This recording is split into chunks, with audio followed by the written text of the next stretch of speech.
Los villanos y antagonistas son un pilar central en toda historia y narrativa del género de manga shonen. Saint Seiya no difiere mucho de ello. A lo largo de todos estos años, la franquicia ha tenido una gran multitud de villanos y antagonistas. Algunos de ellos son enemigos bastante destacables como personajes y otros... pues bueno, solo existen sin más. En esta oportunidad revisaremos los villanos que más desaprovechados están en la franquicia. Aquellos personajes que se supone iban a ser muy relevantes y claves en la historia y al final acabaron por ser grandes decepciones.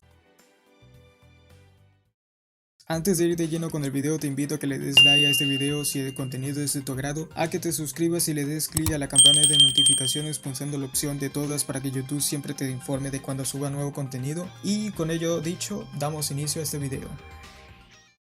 Para comenzar haré una pequeña aclaración. Cuando hago referencia a villanos desperdiciados me refiero principalmente a aquellos personajes que fueron diseñados para cumplir con un gran papel en la historia, ya sea porque la trama, la narrativa o el autor los haya planteado como enemigos claves para la historia, o directamente porque su presencia exigía un nivel de desarrollo mucho mayor al ser figuras bastante importantes dentro del universo ficticio planteado por el escritor en cuestión, por lo que acá no van a aparecer villanos muy secundarios como los guerreros fantasmas al servicio del santuario vistos en el anime, que no pasan de ser meros esbirros de cuarta a las órdenes directas de sujetos cuyas presencias al lado del patriarca maligno Saga no es diferente de la de una hormiga frente a un dinosaurio, personajes cuyo propósito en la historia nunca fue el de ser grandes estrellas o individuos inéditos para sus respectivas historias. Con todo esto dicho, damos inicio al tema de discusión.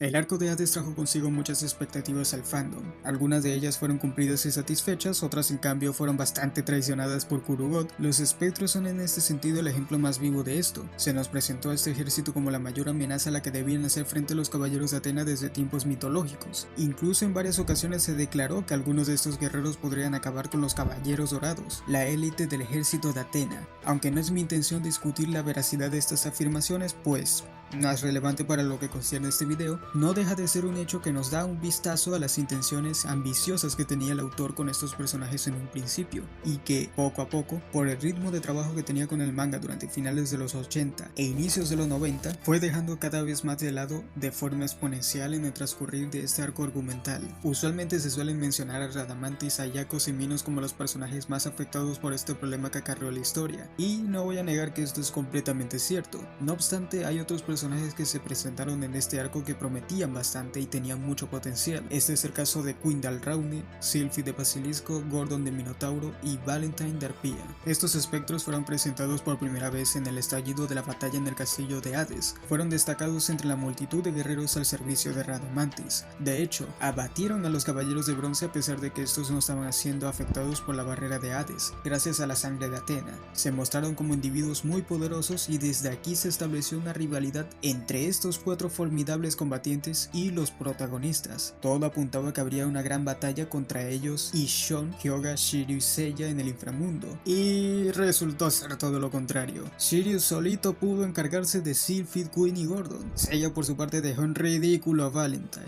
Toda esa construcción previa que Kurumada había dado a estos personajes como enemigos temibles a enfrentar por los protagonistas fue tirado a la basura y simplemente se lo sacó de encima tan rápido como pudiese. Es decir, exactamente el mismo caso que con los jueces, y acá es todavía peor, porque se había proporcionado el contexto necesario para que estos espectros fuesen los rivales directos de los caballeros de bronce. Se los dotó de diseños bastante elaborados, especialmente en el caso de Queen y Sylphie, que más allá de tener similitudes físicas con otros personajes anteriormente vistos en el manga, en lo que refiere a sus apariencias en general eran perfectos, portando algunas de las surplis más vistosas de todo el ejército de Hades. Lo que es más, estos espectros eran la élite de Radamantis, por tanto poseedores de un inmenso cosmos, y aún con ello se los relegó a la categoría de enemigos random a vencer. Una verdadera lástima, teniendo en cuenta que otros espectros con igual importancia, no, ni eso. Mejor dicho, incluso personajes con menor relevancia en la saga de Hades tuvieron un mejor trato que estos cuatro villanos. Cuando menos, pudimos ver algo más de estos personajes en los spin-off, especialmente en The Lost Canvas. Shori fue bastante fiel al concepto original que engloba a estos personajes, y aunque no me terminó de convencer el uso que les dio en su historia, no cabe dudas de que como mínimo pudieron tener un momento de gloria en un combate bastante épico contra Doko por la armadura de Athena, profundizando a su vez en el vínculo que unía a estos orgullosos guerreros entre sí y en especial a su líder Radamantis. No obstante, en lo que refiere a sus contrapartes originales y canónicas, estos personajes son una de esas grandes promesas que simplemente no estuvieron a la altura de las expectativas. Créanme que me da mucha lástima ver que fueron tan maltratados en el manga y ovas de la saga de Hades que inclusive muchos fans ni se acuerdan tan siquiera de ellos, y no es para menos, tomando en consideración el pésimo desenvolvimiento de los mismos en la historia. Me gustaría hacer un especial énfasis en Valentine, puesto que tuvo la oportunidad de demostrar el por qué era uno de los hombres más fuertes en las filas de Radamantis, en un enfrentamiento por individual contra Seiya, y al final no hizo más que dar vergüenza ajena. No solo no logró hacerle gran cosa a Seiya a pesar de que se encontraba bastante malherido por el frío infernal del Cositos, sino que peor aún, fue derrotado con una simple patada la primera que Seiya alcanzó el séptimo sentido, lo cual no hace sino dejarlo aún peor parado, en especial si se toma en cuenta que aparentaba ser el más cercano a Radamantis. Y hablando de este último, tampoco hubo un mínimo esfuerzo en plasmar esta relación entre líder y subordinados, a tal punto que incluso tras la muerte del juez de Giverno, Sylphid, Queen y Gordon no hacen tan siquiera alusión alguna a su señor, lo que es más, hasta pareciera que no les importa realmente este suceso, a pesar de mostrar un claro indicio de que ellos no tendrían oportunidad contra los enemigos que derrotaron a Radamantis. En fin, creo que no hace falta agregar más al respecto. Queen, Sylphid, Gordon y Valentine entran en esta primera posición como un grupo de villanos que fueron bastante perjudicados por el ritmo narrativo en declive del manga de Saint Seiya en su recta final. Una verdadera lástima.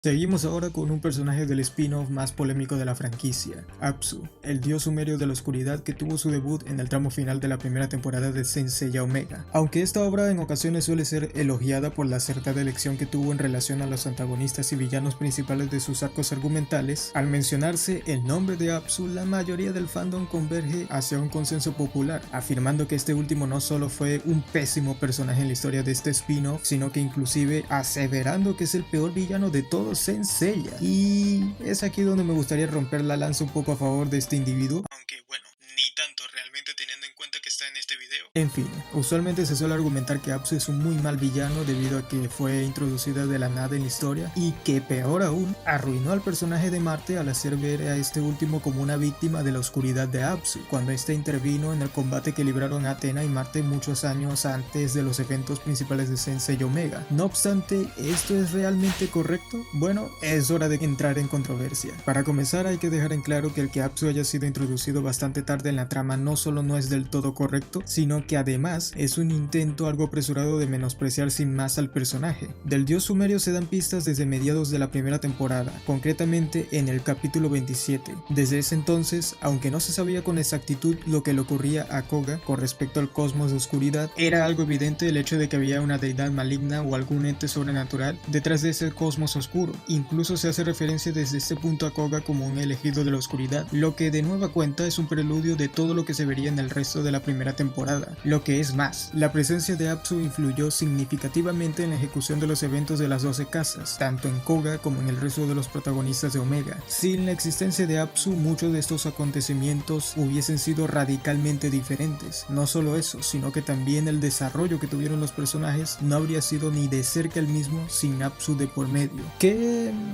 hablando de esto, es un error afirmar que Apsu arruina a Marte. En primera instancia porque Ludwig fue quien desde un inicio se corrompió a sí mismo, incluso antes de que el dios Marte lo eligiese como receptáculo de su alma. En segundo lugar, porque Ludwig ya había iniciado una guerra contra Athena y tenía planeado acabar con la humanidad desde un inicio. Él ya se había desviado del buen camino, desde mucho antes de siquiera enterarse de la existencia del dios Apsu y de entrar en contacto con el cosmos de oscuridad de la deidad sumeria. Apsu, en el peor de los casos, lo único que hizo fue torcer aún más el ya de por sí atormentado y severo corazón de Ludwig, y eso a su asumiendo que de verdad haya tenido influencia alguna en Ludwig, puesto que en realidad el anime se encarga de dejar aún más en claro que Apsu no tuvo ningún peso real en Ludwig más allá de ser una amenaza para el inminente mundo utópico que iba a traer al universo. De hecho, es simple lógica. Si es cierto que Apsu fue el responsable de la decadencia mental de Ludwig, ¿por qué este tomaría medidas tan inesperadas como dar la oportunidad a Seiya de escapar y enfrentar a Apsu en caso de que se le escapase de las manos? ¿Por qué Apsu permitiría que esto se diese así de fácil en primer lugar? Creo que es bastante claro cuál es realmente el contexto que concierne a Apsu y Ludwig en este sentido. De hecho, si se tuviese que buscar un responsable del descenso a la completa oscuridad y locura de Ludwig, ese sería sin dudas el dios Marte, dado que no solo le otorga los poderes para poder consumar todas las ideas y planes que estaban comenzando a aparecer en su mente, sino que endurece aún más su corazón, haciendo honor a la braveza que caracteriza a esta deidad romana en los mitos. Lo que es más, en varias ocasiones se muestra de forma explícita cómo Ludwig enloquece cada vez más y más al liberar mucho más poder divino de Marte, lo que no hace sino confirmarnos de forma directa que fue la presencia de Marte lo que verdaderamente tuvo un impacto en la maldad que ella había despertado en el interior de Ludwig. Por tanto, se concluye que Apsu no es el pésimo villano que una buena parte del fandom ha afirmado tajantemente en todos estos años que es. Ahora bien, que no sea un mal personaje no significa que haya sido bien aprovechado, y es que si algo se le puede señalar es que a pesar de que su existencia en la obra no fuese insertada de forma tardía, lo cierto es que Apsu es un villano que no debía aparecer en el arco de Marte, o al menos no de la forma en que lo hizo, puesto que esto conllevó a que Ludwig fuese apartado de la trama principal como el villano a enfrentar de forma apresurada, cuando todos estaremos de acuerdo en que esto no debió de haberse dado, puesto que le quita peso a su papel antagónico en la primera temporada. ¿Cómo es posible que el enemigo que ha estado ocasionando tantos estragos en el santuario sea hecho a un lado únicamente para salir de Apsu de una vez por todas? En efecto, es un sinsentido y el verdadero problema que no solo tiene Apsu sino también Ludwig. Teniendo en cuenta el desarrollo de la trama durante el combate estelar en las 12 casas contra Ludwig y sus caballeros dorados, la presencia de Apsu en la trama se reducía a ser la de una amenaza mayor que estaba pronta a emerger debido al conflicto entre Ludwig y Athena. Lo ideal en este escenario era que el curso de la batalla entre el dios de la guerra y los caballeros de Athena finalizara en el clímax de una gran batalla final entre los caballeros y Ludwig, no con una batalla contra Apsu, quien, en su defecto, perfectamente pudo aparecer en un arco posterior, dando la oportunidad necesaria para dar un desarrollo adecuado a Apsu como gran enemigo final a enfrentar en su respectiva saga, pero en su lugar se optó por lo que vimos en la serie. Todo esto tiene su explicación en el hecho de que solo se tenía planificado en principio que Senseiya Omega tuviese una temporada, por lo que es natural que la historia se viese perjudicada en su tramo final en el primer arco. Apsu engloba un concepto de divinidad interesante, se muestra bastante diferente del resto de dioses a pesar de ser una deidad primordial y el creador del universo. Nunca mostró desprecio real por los humanos. Hago un pequeño inciso, de hecho hago mención a lo que menciona la revista O-Figure número 220 respecto a él, donde se le describe como el creador de la humanidad. Y por cierto, doy un agradecimiento a Alan Villalobos Díaz, quien me proporcionó en su momento esta valiosa información. Con ello en mente, cobra sentido que no sintiese rencor como el resto de los dioses hacia los mortales, sino más bien un deseo de regresar al mundo a su estado más puro y perfecto según su perspectiva, permitiendo a la Koga ser su Adalid en dicha realidad, teniendo únicamente el deseo de recuperar la creación que le perteneció en un lejano pasado, en especial al considerar que Athena y el resto de dioses corrompieron el mundo que él creó. Genuinamente, la idea tras su concepto era bastante interesante e iba más allá de lo que habíamos visto hasta ese momento en Senseiya. Incluso a nivel visual es bastante atractivo a la vista, representando en cierta forma el hecho de que es un ser diferente de todos los que existieron después de él, un auténtico dios que hasta se atreve de prescindir de armadura o vestimentas elegantes, al ser en esencia la encarnación de lo desconocido, el caos y la oscuridad primigenia. No obstante, fuera de eso, el personaje no tiene mucho más que ofrecer. Su batalla, pese a ser bastante épica y tener una de las animaciones más fluidas e impresionantes en la franquicia, no deja de ser un combate apresurado que encima no duró más de un capítulo, lo cual es lamentable, teniendo presente quién se supone que es este personaje dentro del universo ficticio del anime de Senseiya. Un dios bastante interesante y peculiar, que tuvo un final apresurado, trayendo consigo problemas al arco de Ludwig, que para esos momentos estaba siendo genial. El potencial tan enorme que tenía esta deidad era indescriptible, y pese a ello, se las arreglaron para hacer de Apsu otro simple villano más a vencer en la lista de enemigos de Athena. No hay mucho más que decir al respecto. Apsu se queda en esta posición.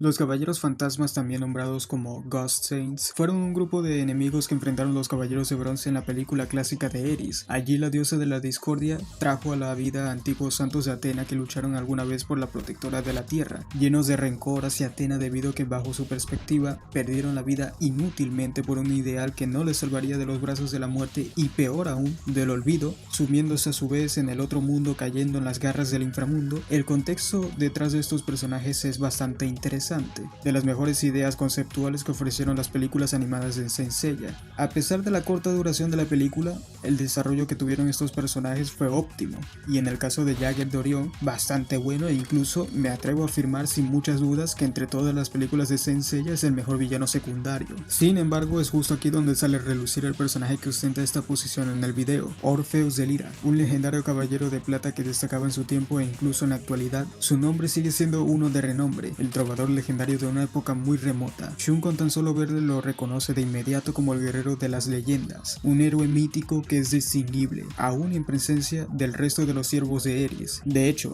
mientras que Maya, Jan y Chris fueron presentados como guerreros antiguos algo poderosos sin más, a Orpheus se le dio un mínimo de trasfondo. Hago una pequeña pausa aquí. En realidad, además de Orpheus, Chris de la Cruz del Sur parece ser otro guerrero distinguido del pasado, pues Hyuga pudo reconocerlo con solo saber su nombre. Lo que es más, incluso parece que Chris tenía alguna conexión con los caballeros que dominaban la congelación como método de combate principal, pues reconoció el polvo de diamantes de Hyuga con solo ver la postura de Hyuga al realizar dicho ataque. Aunque bueno, a este personaje también le quitaron bastante pantalla. Ahora sí, prosigo. Orpheus fue inclusive capaz de vencer a Shun con suma facilidad. Recordemos que ese mismo Shun vivió los acontecimientos de la batalla contra el santuario, por lo que en ese punto incluso contenido era mucho más poderoso que cualquier caballero de plata corriente, con la excepción de tipos como Orfe, Albiore del anime o su respectivo maestro canónico Daedalus. No solo eso, sino que pudo resistir sin problema alguno e incluso riéndose el Hoge Maken de Ikki, que le fue conectado a toda potencia con intenciones asesinas. Todo apuntaba a que sería un enemigo desafiante y único, un combatiente como casi ningún otro de su tipo,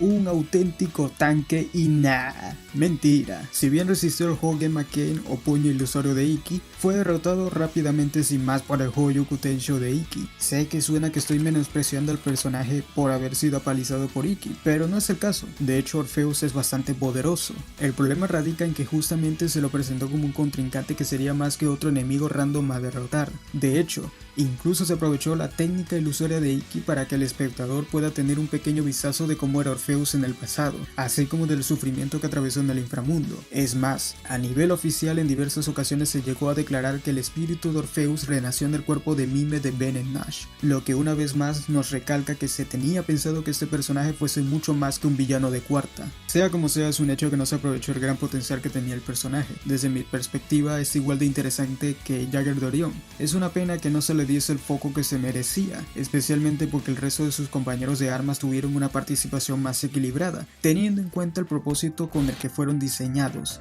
ser meros personajes barrera. Por fortuna se rescataron ciertas cosas de este personaje para Mime y Orfe del anime clásico y el manga original respectivamente. Orpheus se queda en esta posición como un personaje interesante, pero bastante desperdiciado.